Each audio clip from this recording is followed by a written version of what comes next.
अब चलते हैं टाइप 3 में। ये थोड़ा डिफरेंट टाइप की है, वो ध्यान रखो। इसमें सबसे पहली बात, एक तो मैंने तुमसे कहा था जैसे होल वर्क है, उसको तुम 1 ले लेना। हाफ वर्क है, उसको तुम 1/2 ले लेना। और 25% वर्क है, इसको 1/4 ले लेना। एक तो ये हो गया। दूसरा, अगर मान लो एक 6 डेज में वर्क करता है, तो तुम बस ये मान लेना कि ए की वैल्यू 1/6। बी मान लो 10 डेज में वर्क करता है,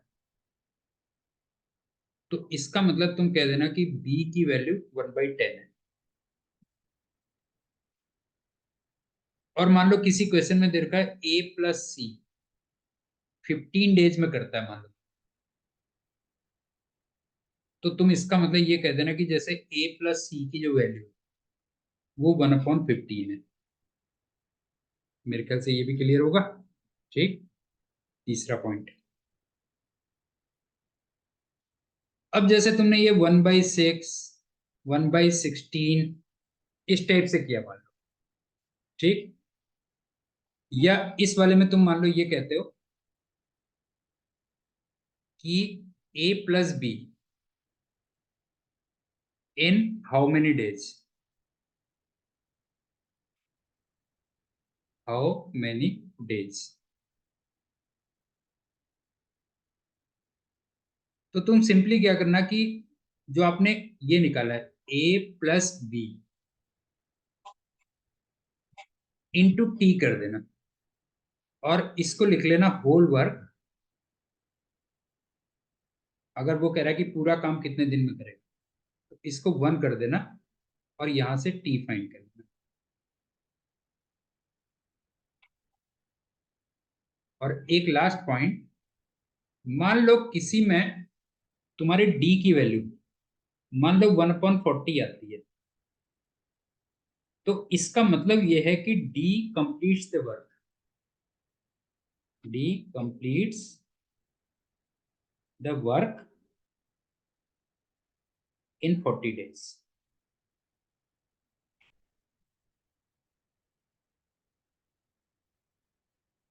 तो इतने कंसेप्ट हम लोग इसमें यूज करेंगे। 4 कंसेप्ट एक बार दोबारा कर रहा हूं। अगर पूरा वर्क है तो उसको 1 ले लेना।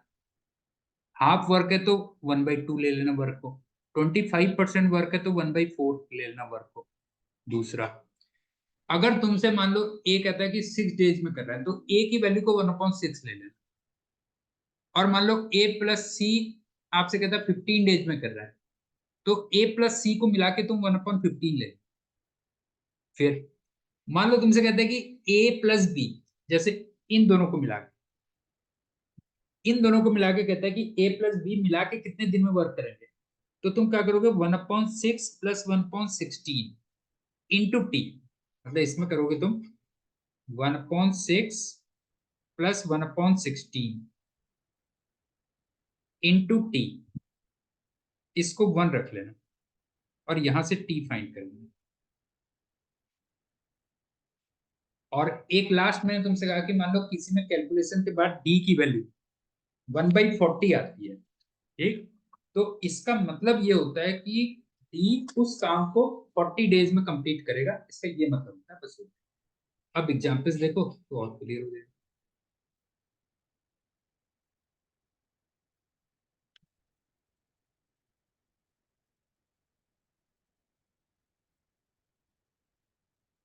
आपसे कहता है S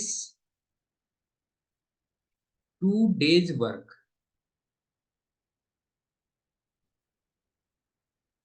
is equal to B's 3 days work. अच्छा, यहां से तुम्हें एक चीज लग रही होगी, जैसे ए जितना काम 2 दिन में कर रहा है, बी उतना ही काम 3 दिन में कर रहा है। इसका मतलब ए की एफिशिएंसी ज्यादा है ध्यान। ठीक है, इसका मतलब ये हुआ कि ए मोर एफिशिएंट।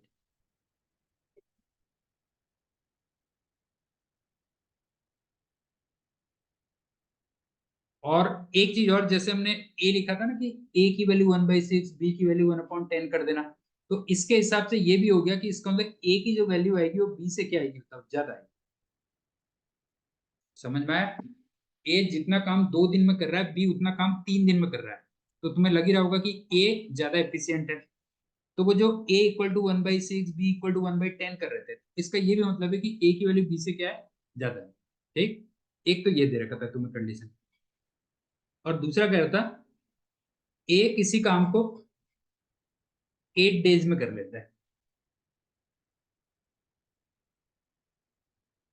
तो b उसी काम को कितने दिन में करेगा।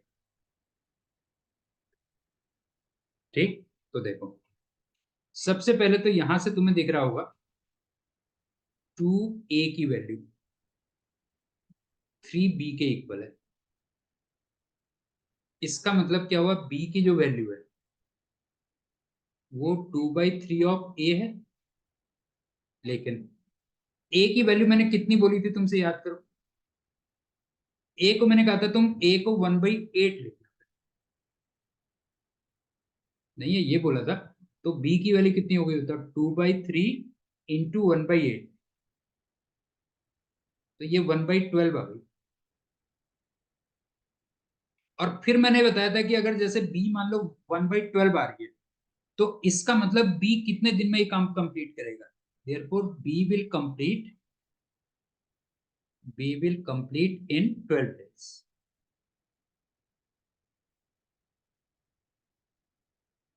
अब कंसेप्ट समझ में आ रहा है? ए किसी काम को जितने दिन में 2 दिन में करता है, तो बी उसी काम को 3 दिन में करता है, तो इसका मतलब ए ज्यादा एफिशिएंट है, तो ए की वैल्यू बी से ज्यादा आएगी। लेकिन ए वो क्या होगा, जैसे 1/8, 1/6 वो होगा। अब इस क्वेश्चन में तुम्हें दिया हुआ है ए इक्वल टू ए 8 डेज में करता है, तो बी कितने दिन में करेगा। तो जो कंडीशन दे रखी थी उसके अकॉर्डिंग 2a की वैल्यू 3b के इक्वल थी, तो b की वैल्यू 2/3 इंटू ए थी। लेकिन a यहाँ पे 1/8 आएगा, तो इसका मतलब b की वैल्यू 1/12 आएगी। और इसका मतलब ये होगा कि बी उसी काम को कितने दिन में कंप्लीट कर रहा है, बताओ। बी उसी काम को 12 डेज में कंप्लीट कर रहा है। सेकेंड एग्जाम्पल देखो।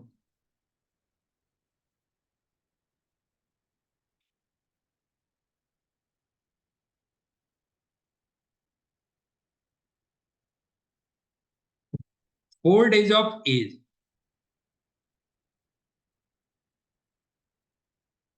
ये इक्वल हैं 5 डेज ऑफ बी के।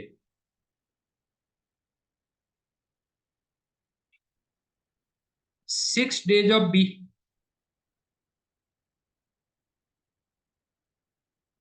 ये इक्वल है 7 डेज ऑफ सी। अब आपसे कहते हैं कि ए किसी काम को 7 डेज में कंप्लीट करता है, इसका मतलब क्या हो गया, तो ए की वैल्यू 1/7 आ गई है ध्यान रखना। तो सी उसी काम को कितने दिन में करेगा।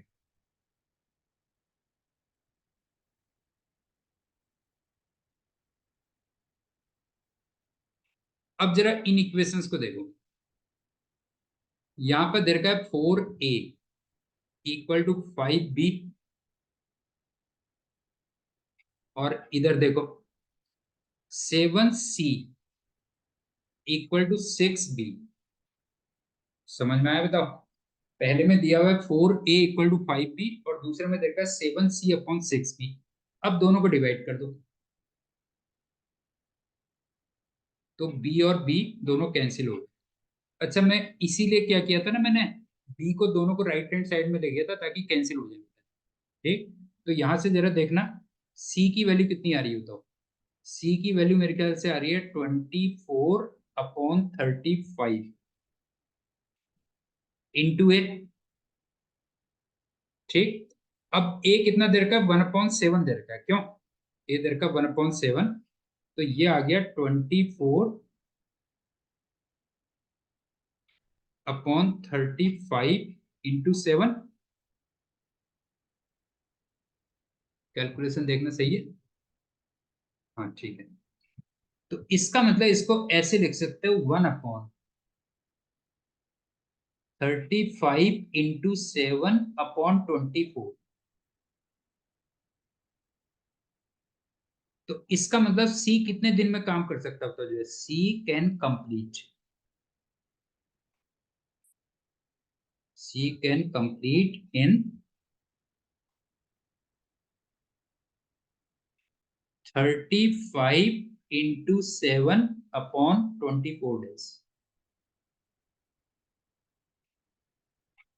वैसे इसको क्या लिख सकते हो? देखो इसको तुम ये भी लिख सकते हो 245/24 डेज, या 10/5/24, इतना डेज। इसमें से कोई भी आंसर आ सकता है। एक बार रिपीट कर रहा हूं, सुन लो। 4 डेज ऑफ ए वो 5 डेज ऑफ बी के इक्वल है। 6 days of B 7 days of C के इक्वल है। और ए किसी काम को 7 डेज में करता है, तो इसका मतलब ए की वैल्यू 1/7 होगी। तो आपसे कहता है कि सी उसी काम को कितने दिन में करे। तो पहली इक्वेशन अगर मैं देखूं तो 4a = 5 भी कह रही है, और दूसरी इक्वेशन 7c = 6b कह रही है। अच्छा, दोनों इक्वेशंस में बी को मैं राइट हैंड में इसलिए ले गया हूं ताकि बी कैंसिल हो जाए। तो यहां से तुमने सी की वैल्यू निकाली 24/35 इंटू ए, तो वो आ गया 24/35 इंटू 7, या उसको तुम लिख सकते हो 1/35 इंटू 7/24। इसका मतलब सी उसी काम को कितने दिन में कंप्लीट कर सकता है? 35 इंटू 7/24 डेज, या उसको मैं 245/24 डेज कह सकता हूँ, या उसको मैं 10/5/24 डेज ये भी कह सकता हूँ। ठीक, तीसरा एग्जाम्पल देखो।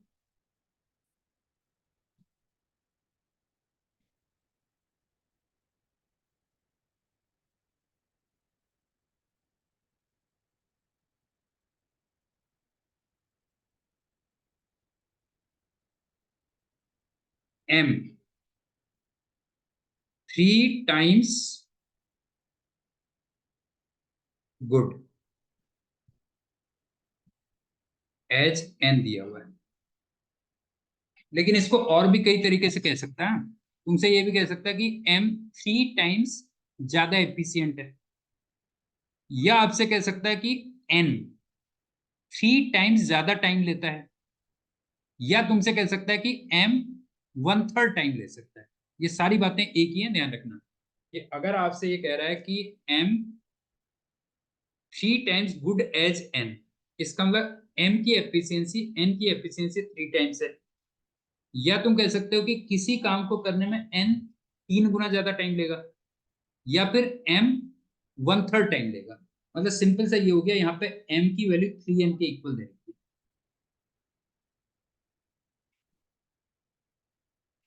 फिर आपसे कहता है दोनों के दोनों मिलके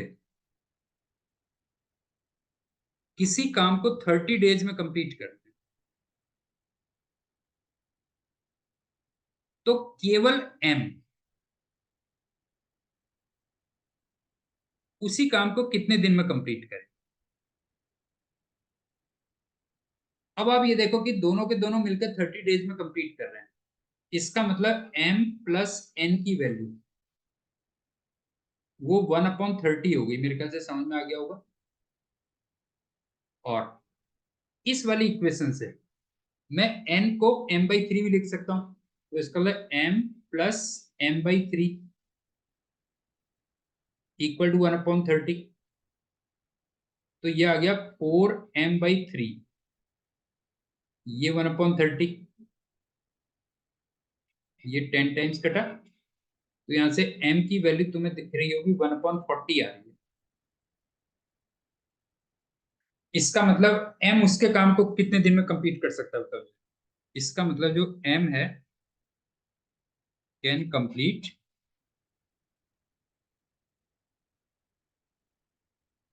इन 40 डेज। आई थिंक क्लियर हो गया होगा। एक और एग्जांपल देखते हैं।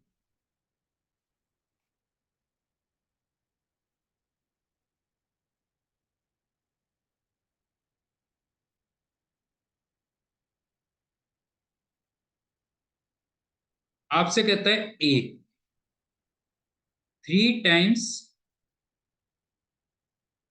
As good B.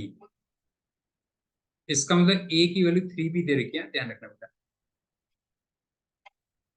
उसके बाद सी उस काम को 48 डेज में करता है।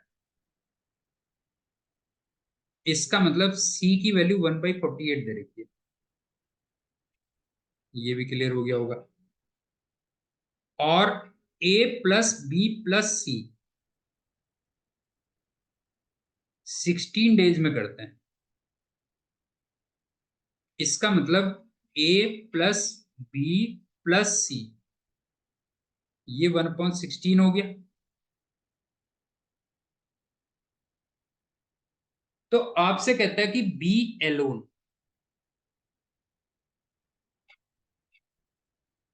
कितने दिन में करेगा।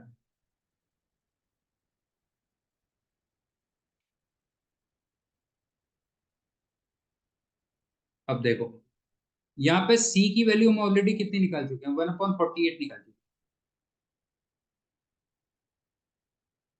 और मुझे बी निकालना था, ध्यान रखना। तो ए को मैं कितना लिख सकता हूं, ए को मैं लिख सकता हूं 3b। क्यों? तो जरा देखना ये वाली इक्वेशन क्या बनेगी, 3b और b 4b equal to 1/16 minus 1/48 आएगा। क्यों? तो 1/16 को वैसे मैं बाय द वे 3/48 भी लिख सकता हूं, माइनस 1/48। तो इसको मैं 2/48 भी लिख सकता हूं। इसका मतलब 1/24 लिख सकता हूं। तो बी तुम्हें दिख रहा होगा 1/96 दिख रहा होगा। इसका मतलब बी उस काम को कितने दिन में कर सकता है। आंसर कितना हो जाएगा बताओ। आंसर हो जाएगा 96 डेज है। तो मेरे ख्याल से ये वाला टाइप भी क्लियर हो गया होगा। ठीक। तो एक बार मैं रिपीट कर दे रहा हूँ सारी थ्योरी को। इसमें हमने क्या पढ़ा।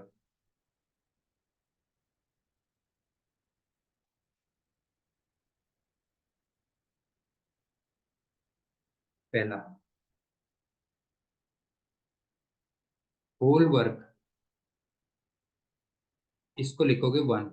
हाफ वर्क, इसको लिखोगे 1/2। 25% वर्क, उसको लिखोगे 1/4।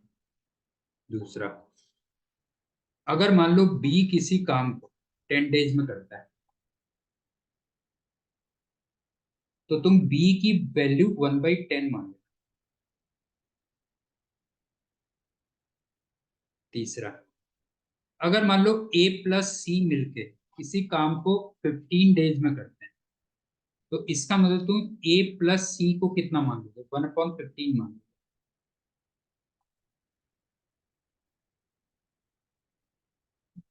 फोर्थ, अगर कैलकुलेशन के बाद मान लो डी की वैल्यू 1/30 आ जाती, ठीक है ना, कैलकुलेशन के बाद डी की वैल्यू 1/30 आ जाती, तो इसका मतलब क्या हुआ। इसका मतलब ये हुआ कि D can complete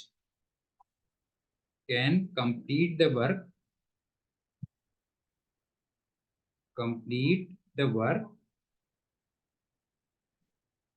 in 30 days. मेरे ख्याल से ये भी समझ में आ गया होगा। फिर अब मान लो इस वाले में तुमसे कहता है कि ए प्लस सी कितने दिन में, इन हाउ मेनी डेज।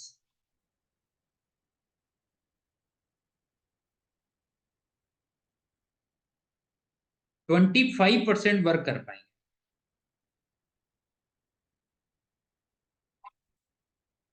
तो इसमें तुम इक्वेशन क्या बनाओगे? तुम ये बनाओगे कि a plus C into time, और 25 का मतलब 1/4 करोगे,